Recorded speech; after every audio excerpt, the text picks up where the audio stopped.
Magandang araw, bagong Pilipinas. Narito tayo ngayon sa EDSA Shrine upang alamin ang lagay ng kalsadahan kasama ang ating mga MMDA at iba pang mga traffic enforcer.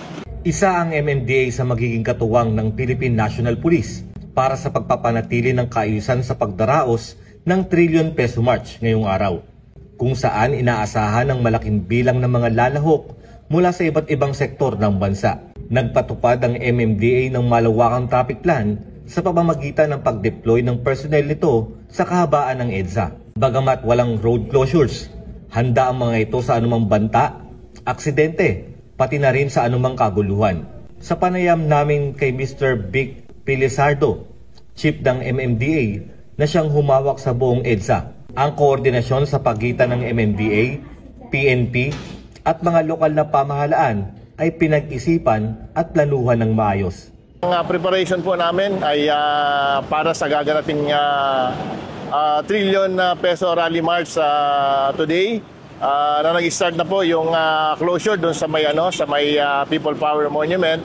At napaghandaan din po natin ito sa pakikipagtulungan po sa ating mga kasamahan sa PNP, sa LGU, and sa ibang concerned na agency para po sa paghahanda sa gaganaping rally na ito. Kaya naman po yung ating mga kababayang motorista na bumabiyahe po, kung maaari po sana ay iwasan na po yung lugar na ito upang hindi na ho kayo maabala. Meron naman mga alternatibong daan po patungo sa inyong mga patutunguhan.